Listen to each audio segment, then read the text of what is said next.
सावित्री, बहुत साल हो गए तुम्हें चुप बैठे हुए। अब वह जमीन मेरे नाम कर दो। तुम्हारे पास जो कागज हैं, मुझे पता है वे कहाँ हैं। भानु प्रताप, तुम्हें शायद याद नहीं कि हरिदास ने मरने से पहले तुम्हारी सारी चाल समझ ली थी। तुम्हारी धमकियों से मैं पहले भी नहीं डरी और आज भी नहीं डरूंगी। तुम एक औरत होकर मुझसे मुकाबला करोगी? तुम्हें पता भी है मेरे पास कितनी ताकत है। मेरी माँ से ऊंची आवाज में बात मत कीजिए। अगर आपके पास ताकत है तो मेरे सामने इस्तेमाल कीजिए, लेकिन मेरी माँ को डराने की कोशिश मत कीजिए। तुम्हें क्या लगता है, तुम्हारे पास ये कागज आ गए तो तुम जमीन के मालिक बन जाओगे? तुम्हारे पिता भी मेरे सामने ज्यादा दिन नहीं टिक पाए थे।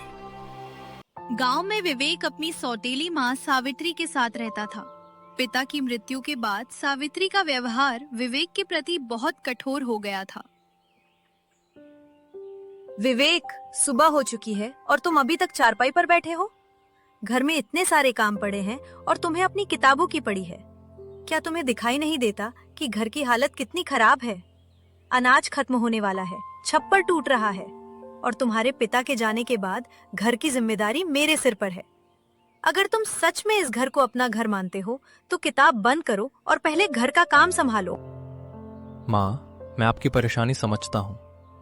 मैं घर के काम से कभी पीछे नहीं हटता, लेकिन बाबूजी ने मरने से पहले मेरा हाथ पकड़कर कहा था कि बेटा, चाहे जिंदगी में कितनी भी मुश्किल आए, पढ़ाई मत छोड़ना। मैं सिर्फ उनका सपना पूरा करना चाहता हूँ।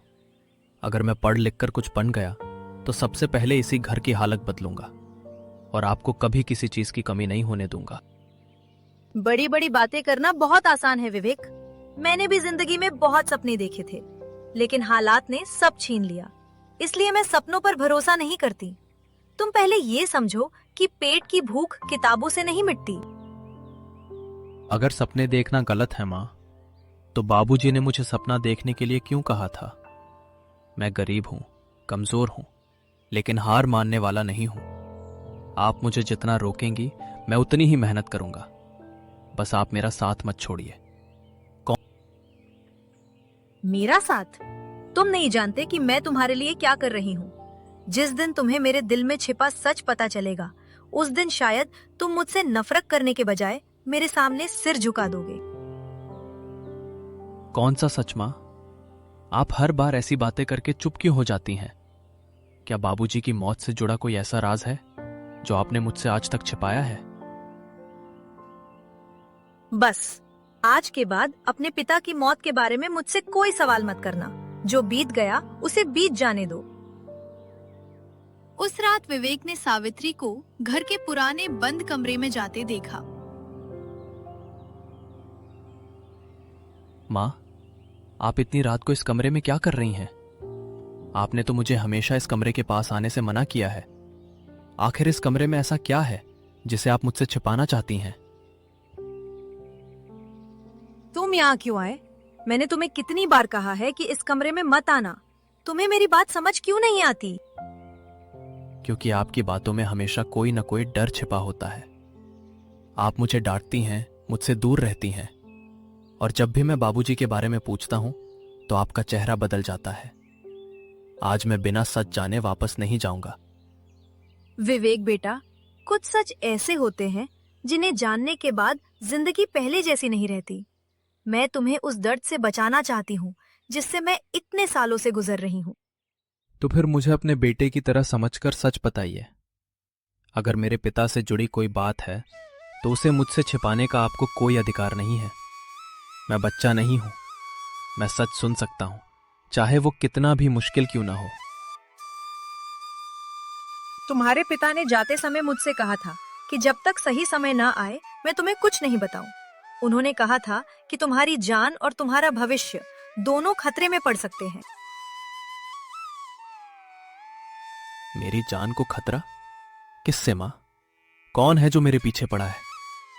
इतने सालों तक आपने मुझे अंधेरे में क्यों रखा? अगर मेरे पिता ने मुझे बचाने की जिम्मेदारी आपको दी थी तो आपने मुझे सच्चाई से दूर क्यों रखा?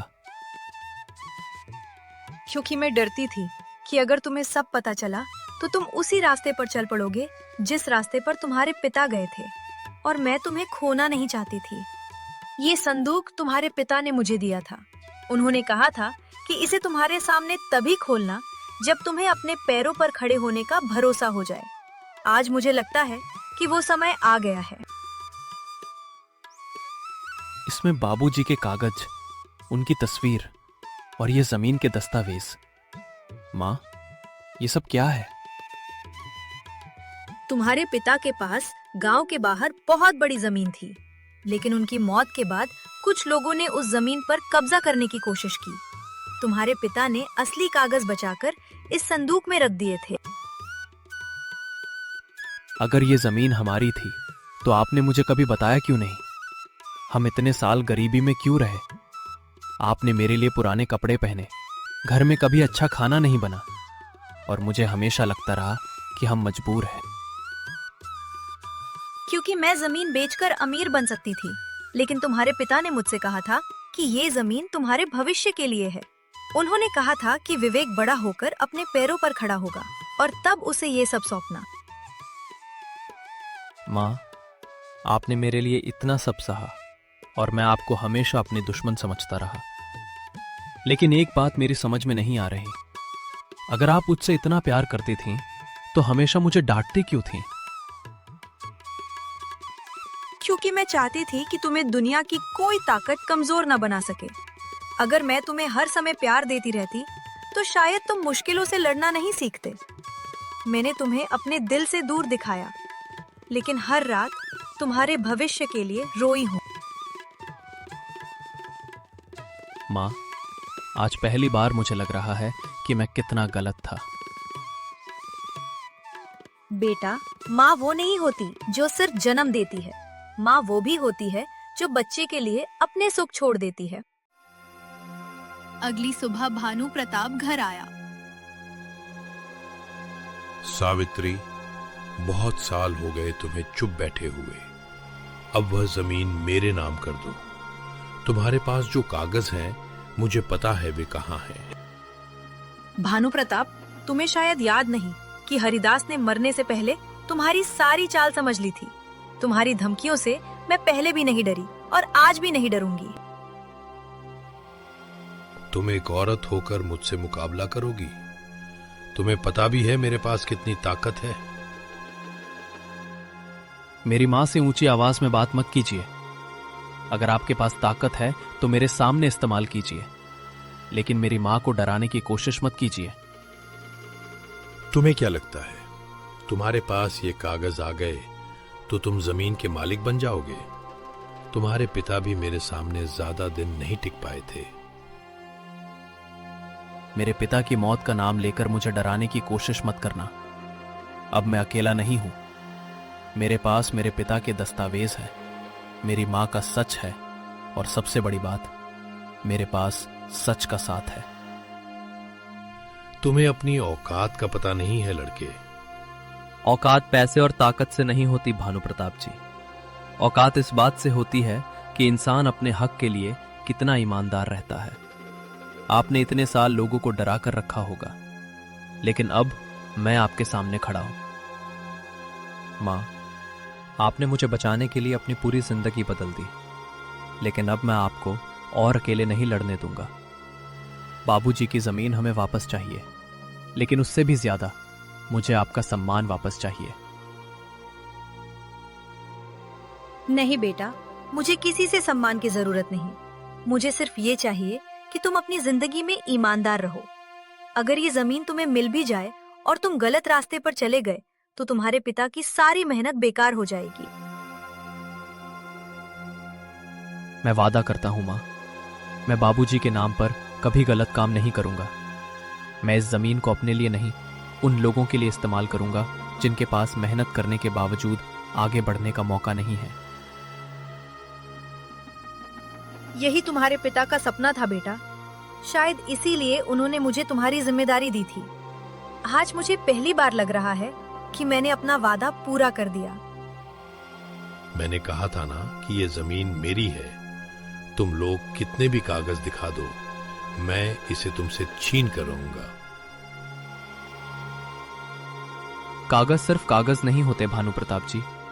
इनके पीछे मेरे पिता की मेहनत, मेरी माँ का त्याग और मेरे परिवार की पूरी जिंदगी जुड़ी हुई। तुम्हारे पिता ने मुझसे कर्ज लिया था, जमीन मेरे पास आनी ही थी। अगर ऐसा है तो वो कर्ज का दस्तावेज दिखाइए, तारीख बताइए, गवाह बताइए। सिर्फ झूठ बोलने से कोई जमीन आपकी नहीं हो जाती। मैं आज तुम्हारी आवाज क्यों बंद हो गई भानु प्रताप? इतने सालों तक तुम मुझे धमकाते रहे। तुमने कहा था कि अगर मैंने कागज नहीं दिए तो तुम विवेक का भविष्य बर्बाद कर दोगे। लेकिन आज विवेक तुम्हारे सामने खड़ा है और तुम्हारा झूठ सबके सामने आ चुका है। अब फैसला गांव के लोग और कानून करेंगे। मैं तुम्हारे जैसा नहीं बनूंगा। मैं तुम्हें वही दूंगा जो तुमने हमें नहीं दिया, न्याय का मौका। भानु प्रताप की सच्चाई सबके सामने आ गई। जमीन विवेक को वापस मिल रही।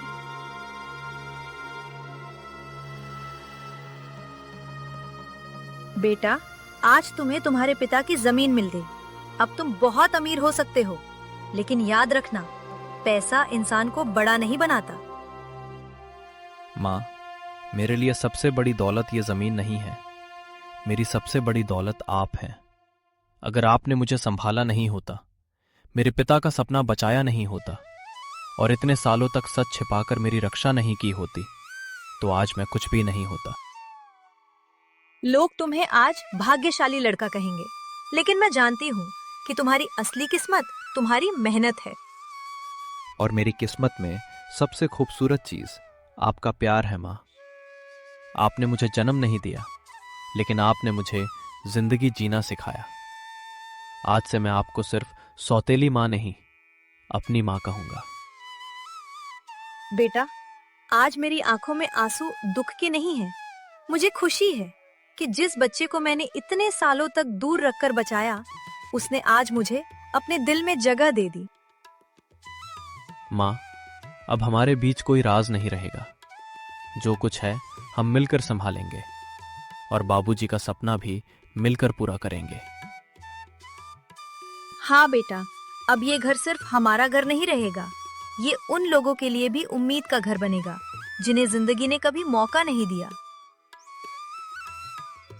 मैं वादा करता हूं माँ, बाबूजी की जमीन से किसी गरीब का घर उजड़ने नहीं दूंगा। जिस जमीन ने हमें इतना दिया है, उसी जमीन से हम दूसरों की जिंदगी भी बदलेंगे। तभी तो तुम सच में भाग्यशाली हो बेटा। धन पाने वाला हर इंसान अमीर नहीं होता, लेकिन जिसके पास सच्चे रिश्ते और नेक दिल हो, वही सबसे ज्यादा भाग्यशाली होता है। विवेक को जमीन के साथ अपनी माँ का सच्चा प्यार भी मिला। उसे समझ आ गया कि कभी-कभी रिश्तों की सच्चाई सामने आने में वक्त लगता है, लेकिन सच्चा प्यार आखिरकार अपना रास्ता बना ही लेता है। Thank you for watching. तो दोस्तों, ये वीडियो अगर हमारी पसंद आई हो तो हमारे YouTube चैनल को लाइक, कमेंट, शेयर और चैनल को सब्सक्राइब करना, नेक्स्ट वीडियो का इंतजार करना। लव यू दोस्तों।